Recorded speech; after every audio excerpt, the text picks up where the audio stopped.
When I was 3, my family migrated to the US. We lived a comfortable life, and I had a happy childhood.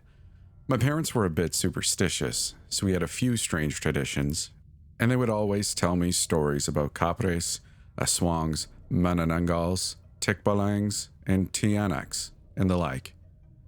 Filipino monsters always seemed scarier to me than Western ones. It might be because whenever my parents talked about them, they made it sound like they had first-hand experiences with the creatures. They probably just did it for dramatic effect. We moved back to the Philippines when my grandmother got sick. I was only 16 at the time and I had to readjust to a new way of living. She died 3 years after we'd moved there, but we decided to stay. My grandmother lived in the province, so everything was completely different from what I was used to. My neighbors would always go back into their homes before dark. There were no town curfews set in place, but they did it anyway.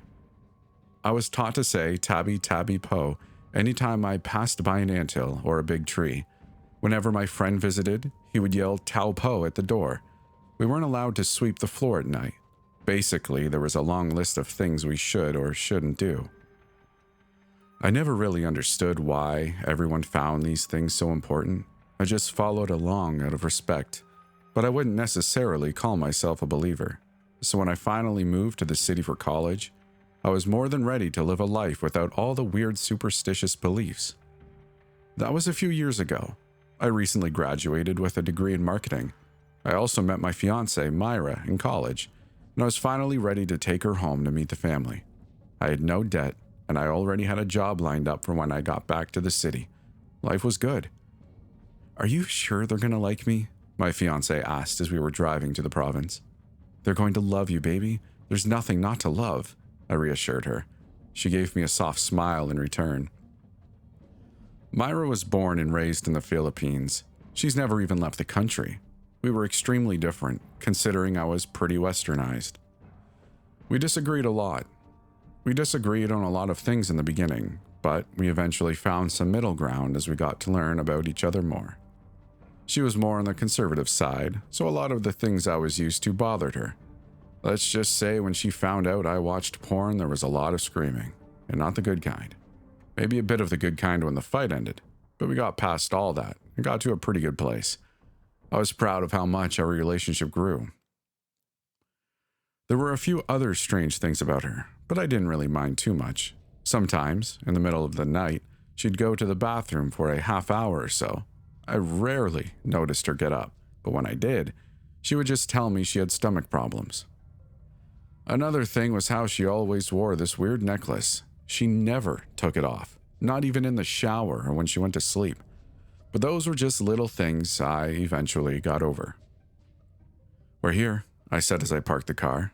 I unloaded our luggage and headed towards the door of my grandparents' house. My mother greeted me and my father took our bags inside. "Luis, who is this?" my mom inquired upon seeing Myra behind me.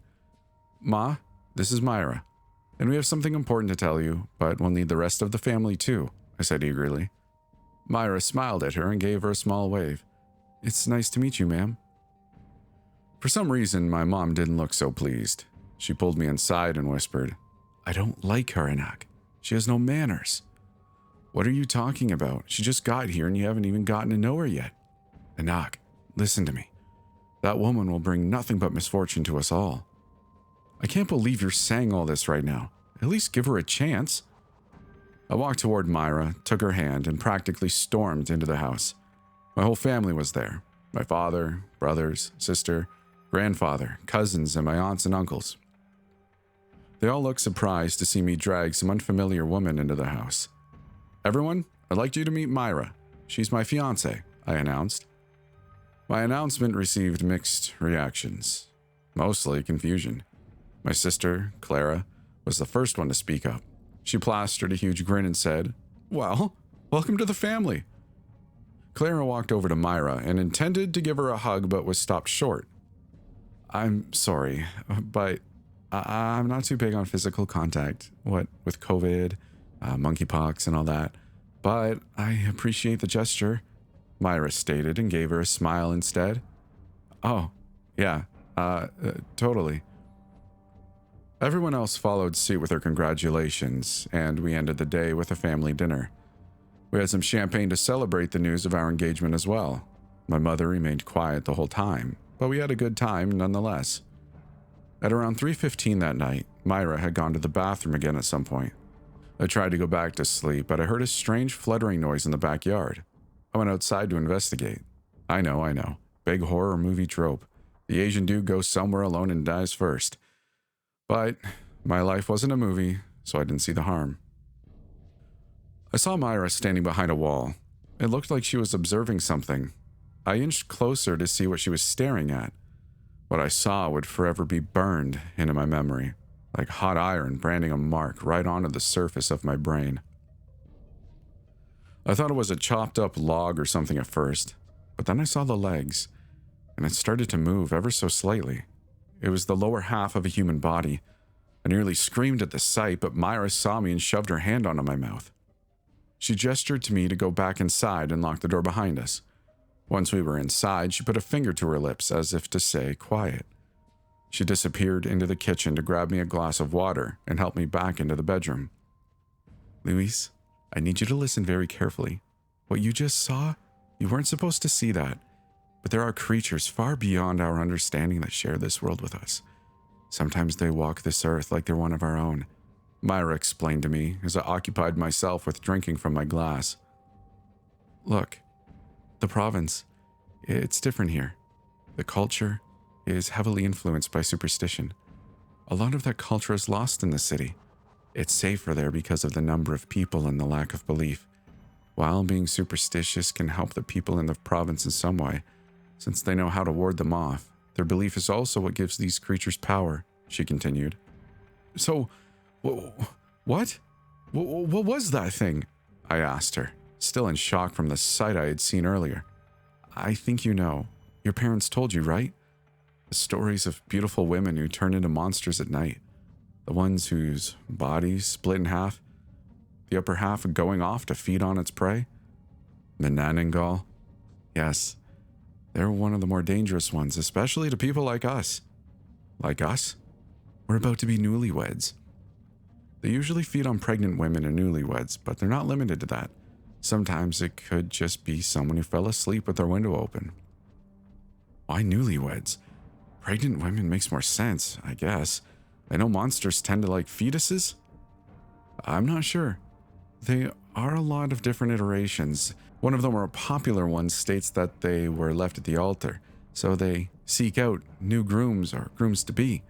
I think that's why your mother wasn't too keen on the idea of us getting married. She knows who the Menanangal is, probably trying to protect it." "Why would she try to protect one? They're monsters." "Not really. It's more complicated than that. You see, they're human at first, or at their core would be more accurate. It's kind of like a parasite or an infection." "What do you mean?" "Legend says there's a chick inside a Menanangal. It's created inside another Menanangal and given to women to eat to pass on the infection." "How do you kill one?" "It's not that easy. You can't kill the actual Menanangal because the chick would still be alive. You can, however, get rid of the chick and therefore get rid of the infection, but again, not that easy. So we just have to find out who it is and get rid of the chick? If it's someone your mother knows, then she probably knows this method, but hasn't been able to execute it. You have to catch the upper half of the Menanangal, tie it upside down to a tree, and make it vomit out the chick. I can see why she hasn't been able to do it yet, but with the proper help and materials, she can probably pull it off." "Do you have the proper materials?"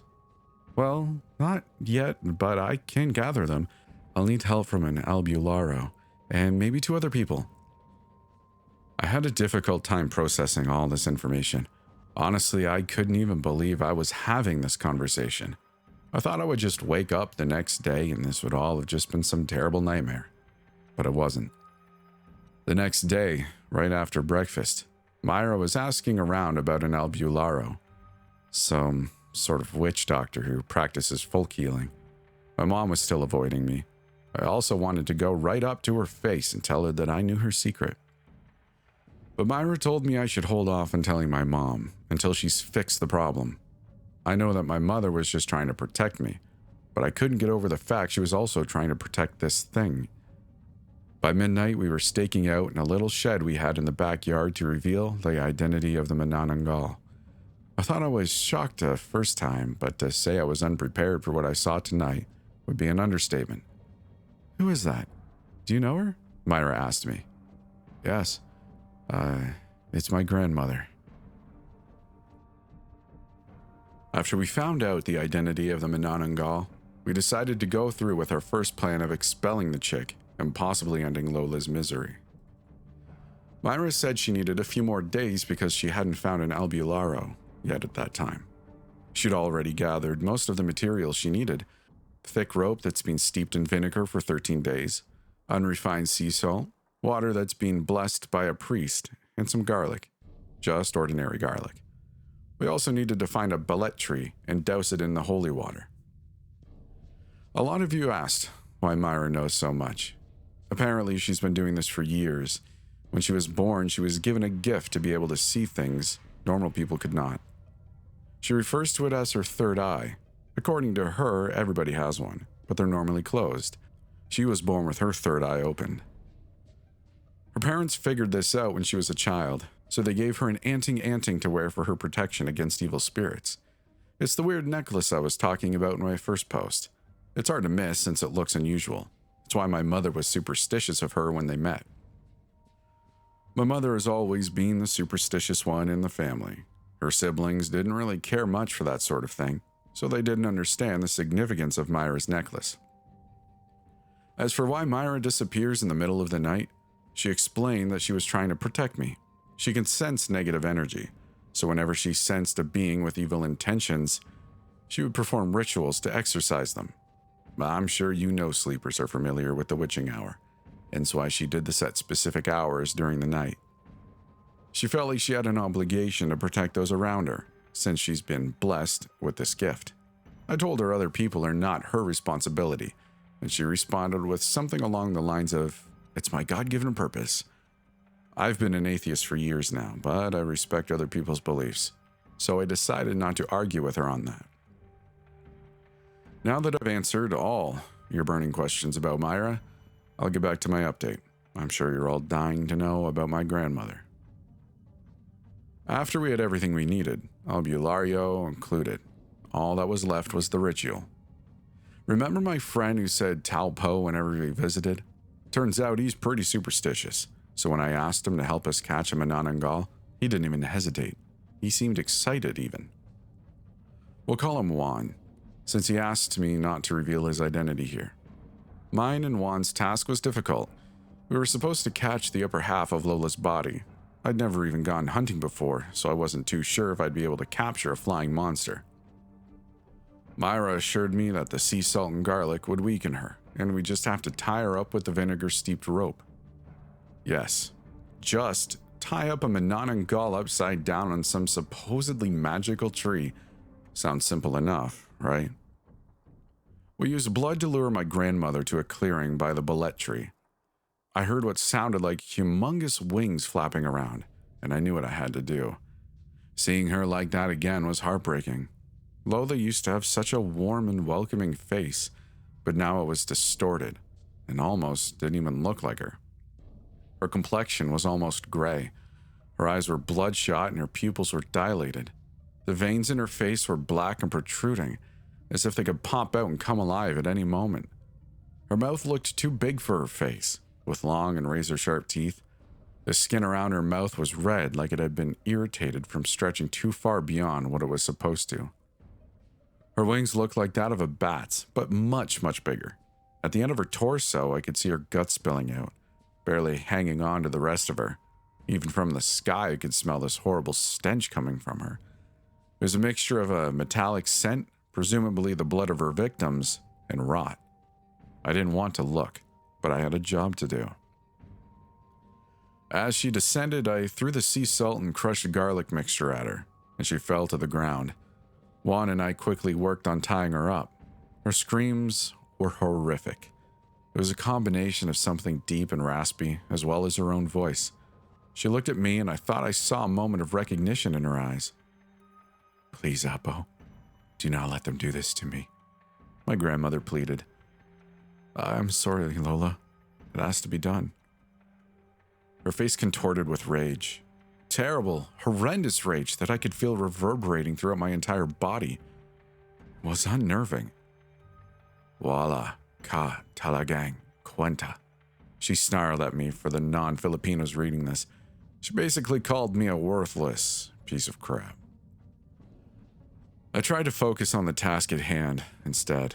We hoisted her upside down on the tree as she screeched. She would alternate between sounding helpless and sounding completely deranged. Her unsettling behavior combined with the revolting scent made me sick, but I had to help her.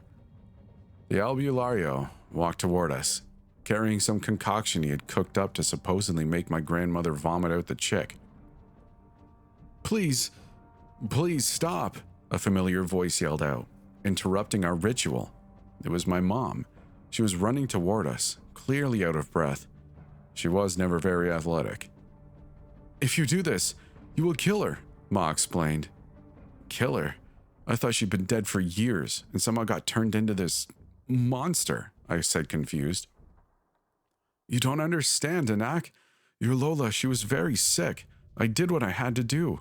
My mother was screaming at this point. Ma, what are you saying? The chick, it healed her. If you do this, she'll just be human again. She'll just be sick again. She won't survive.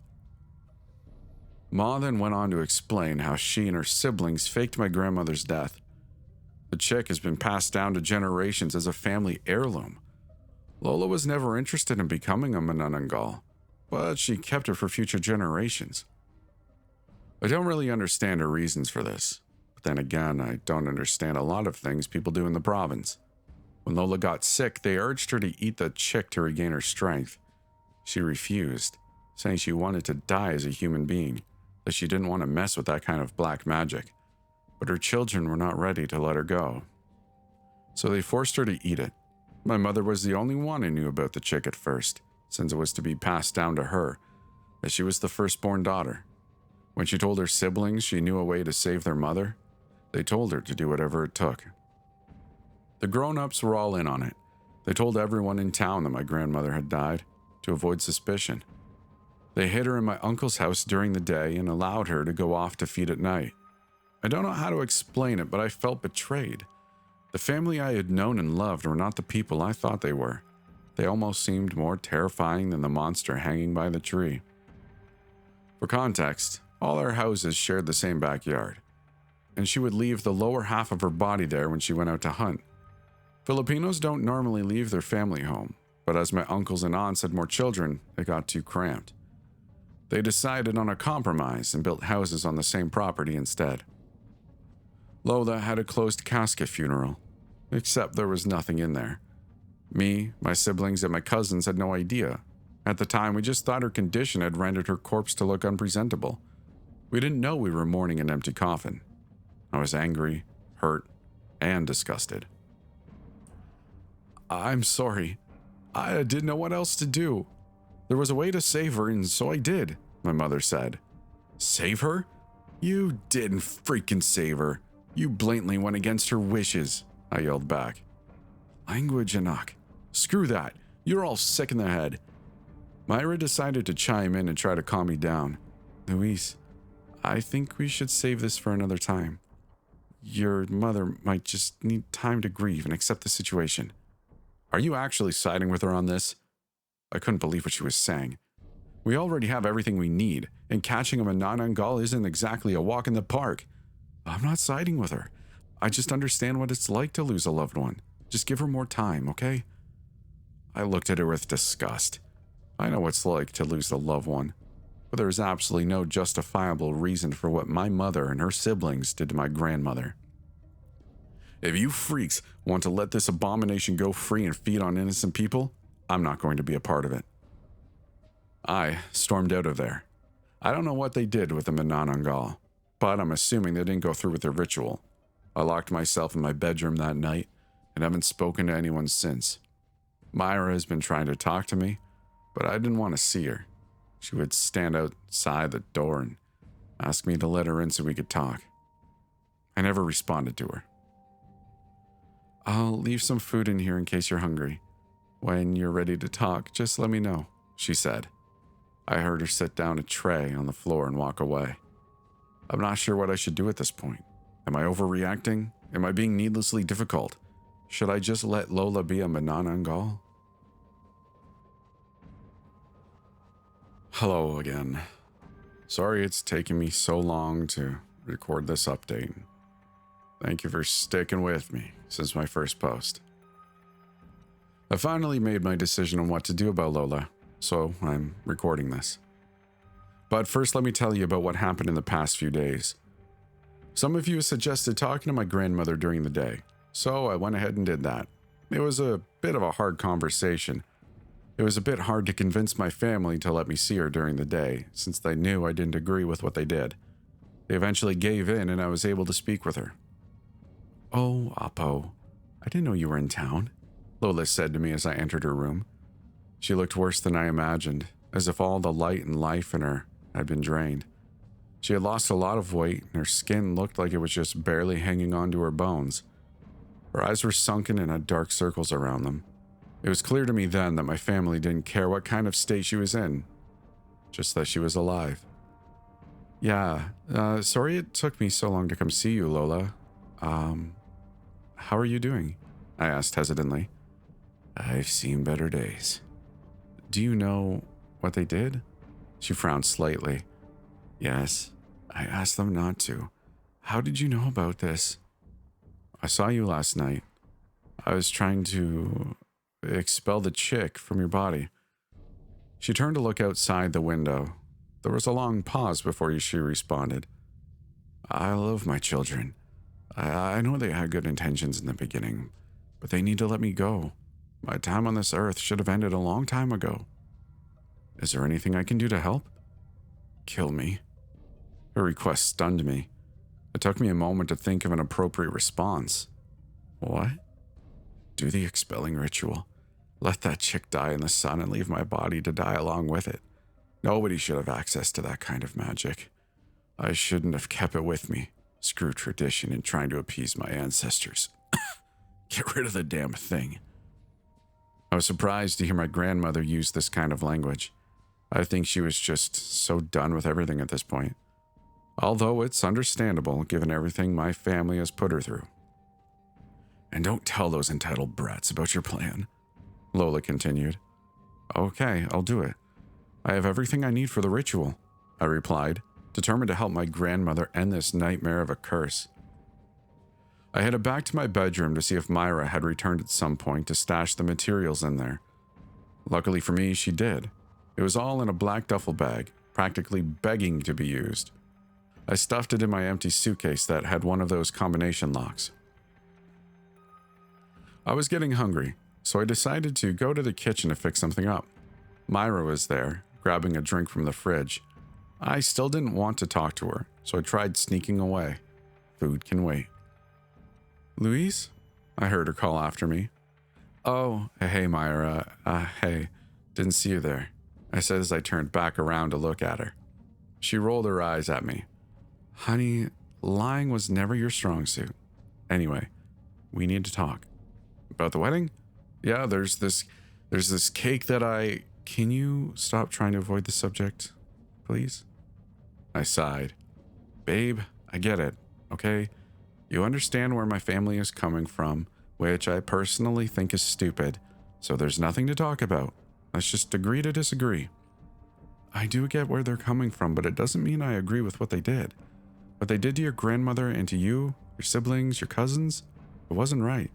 I just wanted to give them some time to process the fact that they're going to lose their mother for good now. Does that mean you're still going through with a ritual? Yes, in a few days. Things have changed now. I spoke to Lola. I told Myra about my grandmother's request and my plan to execute it.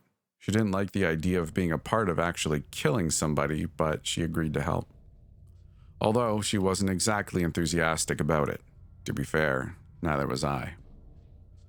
We waited for midnight for Lola to come out, as usual, and started towards the clearing near the bullet tree. My heart was pounding in my chest, threatening to jump out of my ribcage as we walked for her to take the... as we waited for her to take the bait. I wasn't sure if this was going to go well, since we didn't have anyone else with us. I was tempted to just go back home to this city and forget this all happened. But I couldn't let innocent people die. I had a responsibility to this town now, and it was weighing me down like a sack of bricks. We spotted Lola around a half hour later, her large wings creating a breeze above us. I threw the salt garlic mixture at her and down she went just like last time. Myra and I tried to tie her up, but it proved to be more difficult this time around. My grandmother struggled against Myra's grasp, shrieking as she thrashed around. "Ow!" Myra yelled. Lola had bitten her arm and blood started to gush out. I let go of the rope in a panic and Lola took this opportunity to grab a handful of my hair. "Leave me alone," the creature howled in a fiendish voice. I searched around in my pocket for the salt garlic mixture with my free hand. Fortunately, I still had a bit left. "Shut the hell up, freak. You literally asked for this, so just..." I threw the mixture at her face and continued. "Calm down." Lola let out the most horrific scream as she went down once more. I got on top of her to pin her down as Myra tied her up. We hoisted her up the tree while she yelled in protest.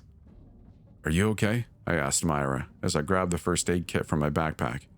"Yeah, it just stings a little," Myra said and let out a dry chuckle. She always tried to seem tougher than she actually was. I applied pressure to the wound with a piece of gauze to stop the bleeding and disinfected it with some antiseptic. "Is this like a normal wound or are mushrooms going to start popping out of your arm now?" I asked, trying to lighten the mood a little. "Nah, it's going to be fine. The only real threat is a potential infection, but you already made sure that wouldn't happen." She smiled warmly at me. Damn, I only just then realized how much I missed her. I know I was the one who was avoiding her, but in my defense, I was caught up in the whole Menin and Gaul business. I forgot what normal lives we used to lead before all this. But it wasn't the time to reminisce. We needed to end this once and for all. I grabbed the concoction from the duffel bag and walked toward the creature hanging from the tree. "I'm so sorry this happened to you, Lola. You deserve so much better," I said to her. I spilled the concoction into her already, open mouth. She tried to spit it out at first, but you know that thing you do to dogs to make them swallow a pill? I don't really know how else to describe it, but that's what I did. My grandmother snarled at me as I forced her to swallow the magical drink that would inevitably be the death of her. She started throwing around profanities in Filipino, but I decided to ignore her. She eventually vomited out the chick, and it fell to the ground. I kicked it away from her in case she tried anything. It was a disgusting little thing, covered in bile and mucus. It looked like a regular chick, except it had black feathers and red eyes. Now we wait. I started to get sleepy at around 4 a.m., but I needed to wait this thing out. Kinda hard to do when you're exhausted from trying to tie up a monster to a tree. "I brought some snacks in my bag if you're hungry," Myra said as she handed me a piece of bread wrapped in paper towel. Oh, thank God. I practically yanked the thing out of her hand and devoured it in one bite. "You should get some rest. I can stay and watch until sunrise." Maybe for a few minutes. I don't know what happened after that. I may have passed out. By the time I woke up, Myra was gone, and so was the chick. I could only see what remained of the upper half of Lola's body. It had been around an hour since sunrise, give or take, so it was mostly just ash. I ran to the house to check on the lower half, hoping to run into Myra at some point. It was in the same state as the upper half by the time I arrived. Everyone was still asleep, so I had a few minutes to try to think of what to say to them when they would inevitably discover what I had done. I decided to search for Myra in the meantime. I looked just about everywhere, but I couldn't find her. Maybe the chick dried up before the body did, since it was smaller, but that wouldn't explain why Myra had gone missing. I eventually gave up and headed back home to get some sleep. I think my father got the gist of what happened. The lower half of the Manananggal was gone and there were no traces of ashes. As per usual, they decided to sweep it under the rug. Or a trash can. Jokes. My mother glared at me as I walked by her in the living room, but I was honestly too tired to care. I just wanted to sleep and look for Myra once I had gotten enough rest. I woke up at around 3 a.m. and decided to continue my search. As you might remember, Myra often went out at odd times in the middle of the night. I wandered the streets and ended up in a dark alley. I had hoped to find her somewhere, doing her ghost hunting thing. What I found instead was the lower half of a human body.